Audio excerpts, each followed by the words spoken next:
Salam dunia, satu keluarga.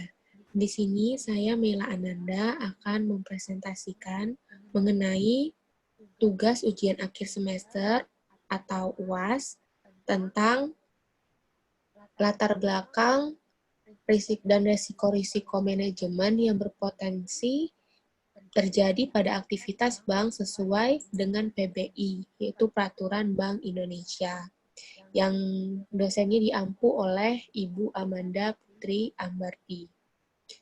Nah, di sini saya akan menjelaskan dan mempresentasikan. Nah, yang pertama ini bab 1 yaitu pendahuluan.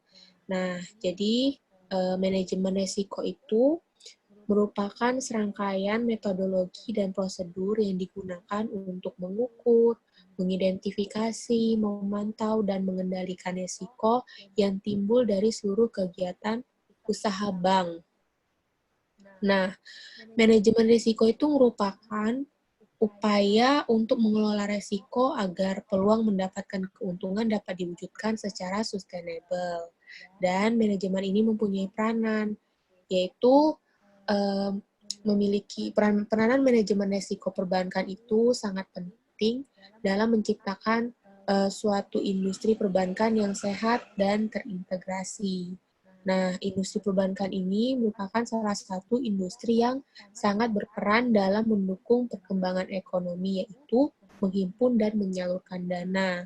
Nah, dari penyaluran dana ini, yaitu dalam bentuk kredit yang akan meningkatkan perkembangan industri pada sektor real yang mendukung pertumbuhan perekonomian negara dan mengurangi tingkat pengangguran. Nah, dari penerapan manajemen risiko yang tertib, pada pada setiap bank pada gilirannya akan menciptakan industri yang semakin sehat. Nah, jadi kalau kita menerapkan manajemen risiko ini, ya industri itu akan semakin sehat. Nah, lalu oleh sebab itu, risiko itu sangat perlu diolah karena risiko itu mengandung biaya yang tidak sedikit. Nah, di sini ada terdapat suatu kejadian, yaitu ini pemisalan ya, di mana suatu perusahaan sepatu yang mengalami kebakaran, kerugian langsung dari peristiwa tersebut adalah kerugian finansial akibat aset yang terbakar, misalnya seperti gedung, terus alat-alat perusahaan sepatu tersebut. Namun juga kita dilihat dari kerugian tidak langsungnya seperti tidak bisa beroperasinya perusahaan selama beberapa bulan sehingga menghentikan arus kas. Nah, akibat lainnya itu juga macetnya pembayaran hutang kepada supplier dan kreditor karena terhentinya arus kas yang akhirnya akan menurunkan kredibilitas dan hubungan baik perusahaan dengan partner bisnis tersebut. Nah, jadi risiko itu dapat dikurangi dan bahkan dihilangkan melalui manajemen risiko. Jadi dengan adanya manajemen risiko, ketika kita punya suatu masalah, kita tuh bisa mengurangi risiko tersebut. Nah, dalam manajemen risiko perbankan ini mengacu pada ketentuan Bank Indonesia PBI nomor 5 /8 PBI /2003 dan terjadi perubahan yaitu nomor 11 /25 PBI /2009 tentang penerapan manajemen risiko bagi bank umum. Nah, di sini tuh terdapat 8 risiko yang harus dikelola oleh bank, yaitu ada risiko kredit, risiko pasar, risiko operasional, risiko likuiditas, risiko kepatuhan, risiko hukum, risiko reputasi, dan risiko strategik. Nah, dari sini, karena tugas yang Ibu dosen berikan adalah 5, jadi di sini saya akan menjelaskan 5, yaitu ada resiko hukum, resiko pasar, resiko reputasi, resiko operasional, dan resiko kredit. Nah, di sini ada pengertian manajemen resiko, yaitu resiko bisa didefinisikan dengan berbagai cara. Misalnya, seperti resiko bisa didefinisikan sebagai kejadian yang merugikan. resiko itu berkaitan erat dengan kondisi ketidakpastian. Pasti udah tahu dong resiko itu bagaimana. Nah, resiko itu biasa muncul karena ada kondisi ketidakpastian. Lalu cara kita tuh menghadapi banyak ketidakpastian di dunia ini pastinya. Seperti contoh misalnya ada hujan dan kita bisa menganggap mungkin nanti ada hujan dan nanti padahal sebenarnya nggak hujan. Nah itu kita dapat itulah resiko yang dapat muncul secara tidak pasti. Nah, manajemen resiko adalah seperangkat kebijakan, prosedur yang lengkap yang dipunyai organisasi untuk mengelola, memonitor, dan mengendalikan eksposur organisasi terhadap resiko. Oke. Nah, di sini manajemen resiko itu merupakan proses identifikasi, pengukuran, dan kontrol keuangan, dan risiko yang mengancam aset dan penghasilan dari sebuah perusahaan atau proyek yang dapat menimbulkan kerusakan atau kerugian pada perusahaan. Oke, jadi di sini pengertian manajemen resiko. Nah, ini jenis-jenis resiko, yaitu yang tadi ketentuan Bank Indonesia. Nah, di sini saya akan menjelaskan langsung saja, yaitu yang pertama adalah resiko hukum. Nah, resiko hukum ini adalah resiko akibat kelalaian bank yang dapat menimbulkan kelemahan dari aspek yuridis dalam menghadapi tuntutan hukum dari pihak lain. Nah, kalau misalnya kita mendengar resiko hukum, pasti itu kalian tahu dong kalau itu adalah tentang hukum. Nah, lalu penyebab resiko hukum itu yaitu peraturan perundang-undangan yang mendukung itu tidak tersedia dan kelalaian bank dalam proses pengikatan agunan sehingga perikatan seperti syarat keabsahan kontrak tidak kuat. Nah, misalnya di sini ada terdapat contoh bahwa bank tidak dapat melakukan eksekusi agunan kredit macet karena agunan tersebut tidak diikat secara sempurna dan pemilik agunan menolak upaya bank menjual agunan tersebut. Di sini terdapat contoh-contohnya. Yang kedua adalah resiko pasar, yaitu resiko perubahan harga pasar pada posisi portofolio dan rekening administratif, termasuk transaksi derivatif. Nah, biasanya itu perubahan harga terjadi akibat dari faktor pasar, termasuk resiko perubahan harga option.